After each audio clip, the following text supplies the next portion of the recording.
할렐루야, 성도 여러분 모두 반갑습니다. 10월 12일 토요일 아침 말씀 묵상입니다.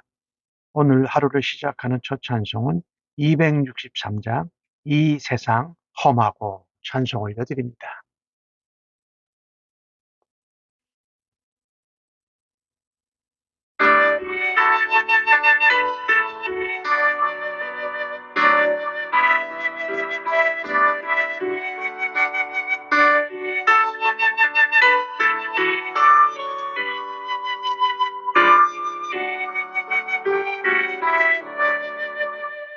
이 세상 험하고 나비로 약하나 늘 기도 있으면 큰 건을 얻겠네.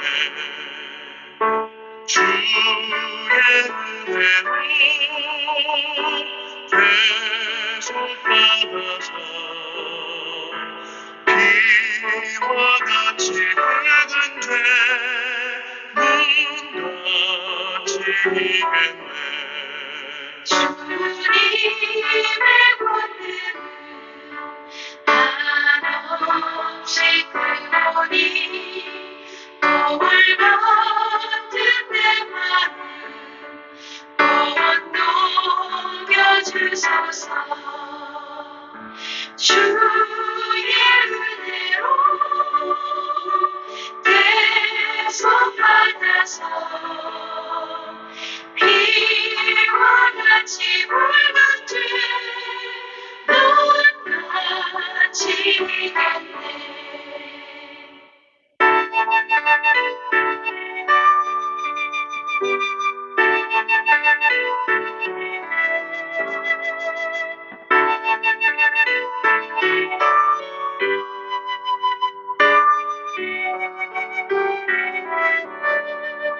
내 마음이 아파요 늘 넘어지노니 주 예수 힘주사 굳세게 하소서. 주의 은혜로 대속받아서 비와 같이 붉은 눈같이 이겠네. 죄에서 받은 세상 되어서 주 앞에 서는 날 늘 찬송하겠네. 주의 은혜로 대속받아서 비와 같이 붉은 눈같이 이겠네.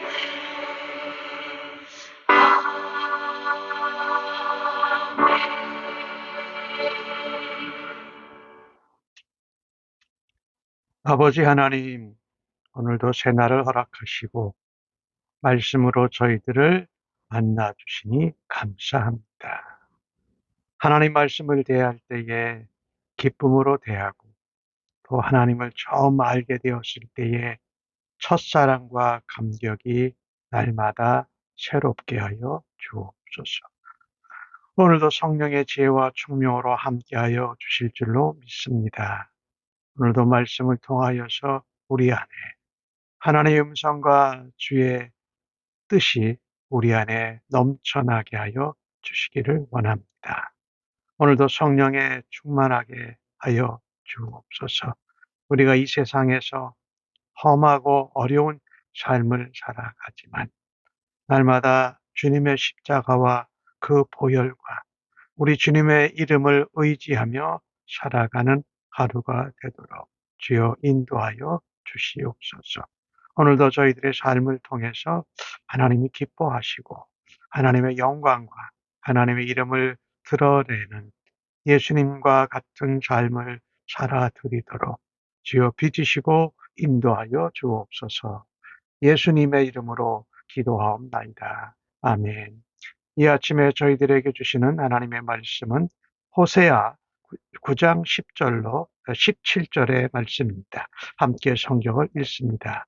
옛적에 내가 이스라엘을 만나기를 광야에서 포도를 만남 같이 하였으며 너희 조상들을 보기를 무화과 나무에서 처음 맺힌 첫 열매를 봄과 같이 하였거늘 그들이 바알 보락에 가서 부끄러운 우상에게 몸을 들이므로 저희가 사랑하는 우상같이 가증하여 졌도다. 에브라임의 영광이 새같이 날아가리니 해산하는 것이나 아이 베는 것이나 임신하는 것이 없으리라. 혹 그들이 자식을 기를지라도 내가 그 자식을 없이 하여 한 사람도 남기지 아니할 것이라. 내가 그들을 떠나는 때는 그들에게 화가 미치리로다. 내가 보건대 에브라임은 아름다운 곳에 심긴 두로와 같으나 그 자식들은 살인하인 자에게로 끌어내리로다. 여호와여, 그들에게 주소서. 무엇을 주시려 하나이까? 아이 베지 못하는 태와 젖없는 유방을 주시옵소서. 그들의 모든 악이 길갈에 있으므로 내가 거기에서 그들을 미워하였노라. 그들의 행위가 악함으로 내 집에서 그들을 쫓아내고 다시는 사랑하지 아니하리라. 그들의 지도자들은 다 반역한 자니라. 에브라임은 매를 맞아 그 뿌리가 말라 열매를 맺지 못하나니 비록 아이를 낳을지라도 내가 그 사랑하는 태의 열매를 죽이리라. 그들이 듣지 아니하므로 내 하나님이 그들을 버리시리니 그들이 여러 나라 가운데에 떠도는 자가 되리라. 아멘. 호세아에서 9장에서는 이 호세아를 통해서 말씀도 하시고 호세아가 하나님께 이스라엘 백성을 위해서 기도도 합니다. 오늘 10절과 11절에 나오는 10절에 나오는 말씀은 하나님이 이스라엘을 처음 만났을 때의 모습을 말씀하시지요. 참 그 모습이 참 아름답고 사랑의 관계였다. 즉 하나님께서 이스라엘 백성을 택하서 인도하시던 초기 시절에 그 백성이 풍요로웠습니다. 광야에서 포도를 만난 같이 또 무화과 나무를 첫 열매를 맺는 것 같이 그랬다라는 거죠. 그런데 그들이 좀 나아지자 우상 숭배에 빠져듭니다. 그리고 우상 숭배를 포기하지 않습니다. 부끄러운 우상에게 몸을 들였다라는 것. 하나님께 거룩한 살아있는 제물이 되어야 되는데 우상에게 드렸다. 그러니 가증하게 되었다라고 말씀합니다. 모든 에브라임의 영광, 이스라엘의 영광이 새같이 날아갈 거고 해산하고 잉태하고 임신하는 것, 그리고 기존에 있는 자식들도 없이 해서 한 사람도 남기지 않겠다고 말씀하십니다. 이게 우상 숭배의 결과입니다.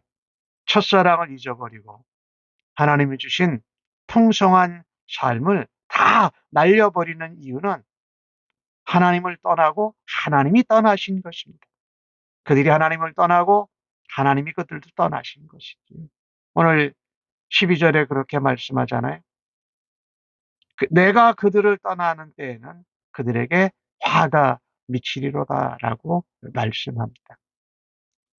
우상 숭배에 빠져 있는 이 이스라엘과 백성들을 보면서 호세아는 하나님 앞에 심각한 기도를 드립니다. 여호와여, 주님, 그들에게 무엇을 주십니까? 라고 묻습니다. 호세아 선지자는 그들에게 아이 보지 못하는 태와 저진하지 않는 가슴을 달라고 표현합니다. 얼마나 그들의 죄가 심각했으면 말입니다. 이처럼 하나님을 떠나고 우상 숭배하는 삶은 모든 가능성, 또 하나님의 축복과 영광을 잃어버리게 한다라는 것입니다. 우상 숭배는 탐심이라고 말했지요. 하나님을 다른 것보다 더 먼저 많이 사랑하는 거지요. 그래서 우상 숭배하는 것은 우리의 마음과 생활로부터 하나님을 섬기는 것을 하지 못하고 떠나게 만든다라는 것입니다. 우리들 자신을 한번 돌아다 보십시다. 내가 깨뜨리고 버려야 할 내 마음의 우상은 어떤 것이 있는가? 다시 한번 돌아보기를 간절히 바랍니다. 죄로 인해서 우리의 삶에서 하나님이 떠나시는 순간 처음에 누렸던 사랑, 감격, 영광, 축복 모두가 사라져 버린다라는 거예요. 요한계시록 2장에 보면은 아시아의 7교회가 나오지 않습니까? 예, 그런데 거기를 통해서 보면 아무리 오래된 믿음, 또 전통, 부흥의 경험과 역사가 있더라도 하나님이 촛대를 옮기시면 그 교회는 결국 황폐해지고 없어져 버린다라는 것입니다. 하나님과 자녀와 아버지 된 관계를 맺고 살았을 때는 좋았습니다. 근데 그들이 먹고 살만해지자 하나님께 더 가까이 달려가서 감사하고 하나님의 은혜를 찬양하는 것이 아니라 거꾸로 우상에게로 달려갑니다. 하나님을 향한 첫사랑, 첫 감격, 하나님을 향한 믿음, 그것을 다 잃어버리고 세상과 같이 세속화돼서 살아가는 이스라엘에게서 하나님이 원하시고 기대하시는 열매가 맺혀질 리가 없습니다. 결국은 잉태, 출산, 기존의 자녀들이 다 끊어지는 심판을 받게 되는 것입니다. 우리는 명심해야 될 것이 하나 있습니다.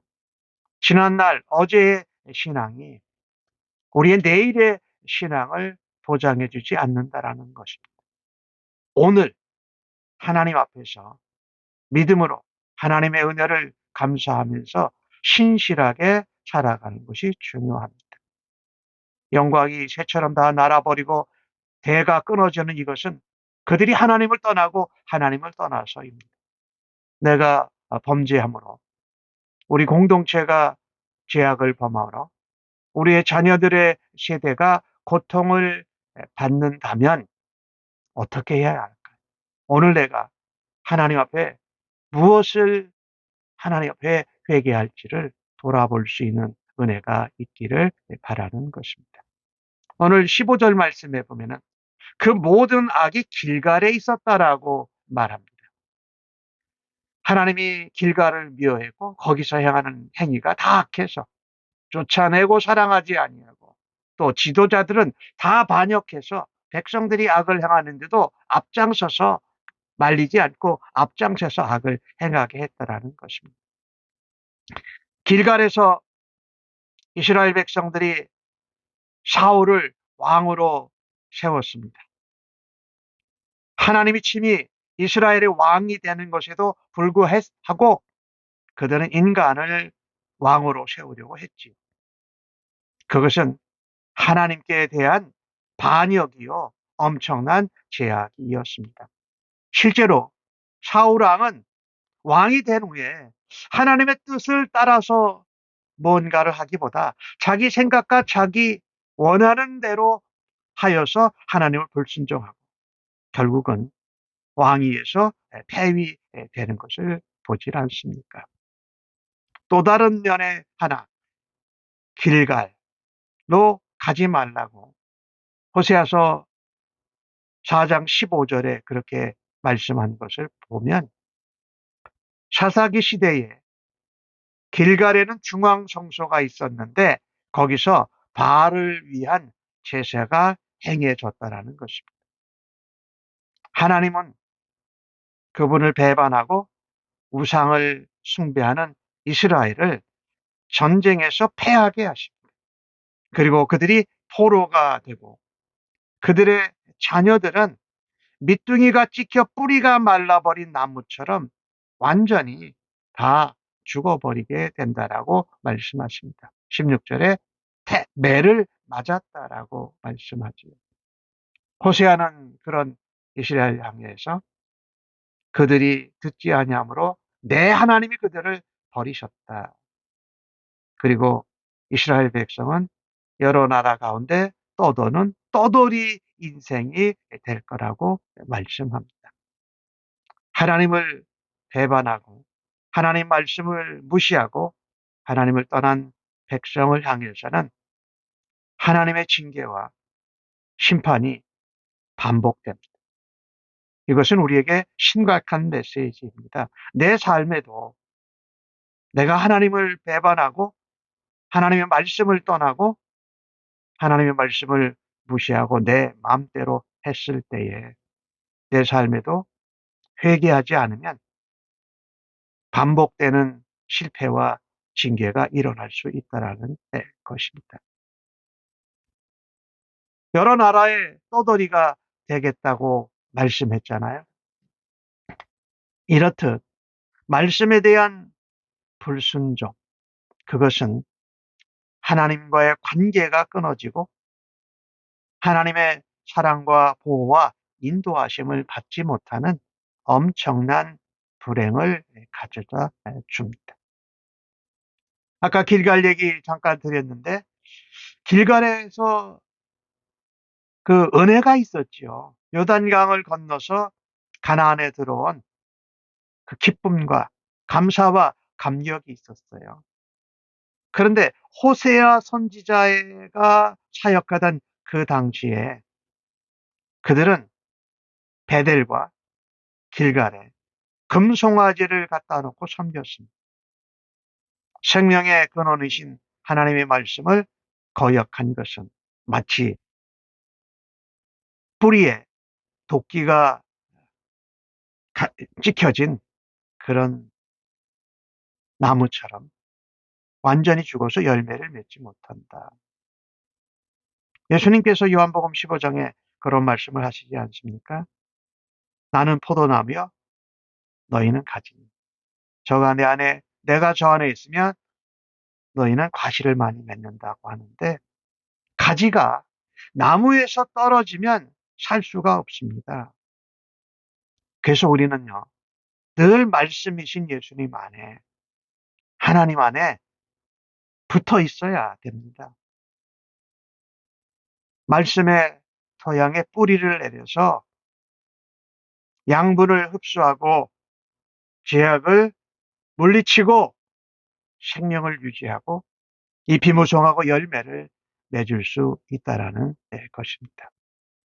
이스라엘 백성들은 약속 땅 가나안 땅에서 전쟁에 패하고 포로로 붙잡혀가고 온 나라에 떠도는 유랑자가 되어버리게 됐다고 말씀합니다.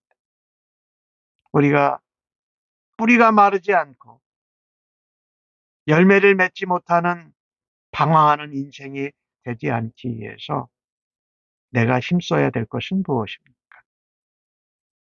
예수님께 붙어 있고 하나님 말씀을 말씀에 매여서 말씀을 날마다 먹는 그런 사람이 되어야 할 것입니다. 첫사랑의 영광은 모두 다 사라져 버렸습니다. 우상숭배 음행으로 모든 기쁨과 감격과 감사가 또 자녀들이 다 사라져 버렸습니다. 그런 풍성한 삶을 잃어버리게 된 이유는 우상숭배하고 하나님을 떠나는 것이죠. 우리는 열매 맺는 인생으로 살아야 합니다. 열매 맺는 인생은 방황하지 않습니다. 오직 말씀에 매여 주님께 붙어서 하나님의 은혜로 살아가는 오늘 하루가 되어지기를 간절히 바랍니다. 아멘. 하나님, 아직도 저희들의 마음 한구석에 놓지 못하는 세상을 따라가고 좋아하는 제약된 모습이 없는지를 다시 돌아봅니다. 비록 작은 것일지라도 그 죄로 인해 우리가 제약에 물들고 붙들려 있지 않게 하여 주옵소서. 주님, 저희들을 도와주시기를 원합니다. 죄가 있는 곳에 하나님의 떠나시고 하나님의 영광이 함께하지 않는 것을 오늘 보았습니다. 저희들의 삶의 어느 부분에 어느 영역에 하나님이 기뻐하지 아니하시고 하나님이 원치 않는 그런 죄가 숨겨져 있는지 민감하게 돌아보고 주님 앞에 내어놓고 회개하기를 간절히 원합니다. 포도나무에 붙어있는 가지처럼 늘 하나님 안에, 예수님 안에, 성령님 안에, 말씀 안에, 기도 안에 붙어있게 하여 주옵소서. 예수님의 이름으로 기도합니다. 아멘.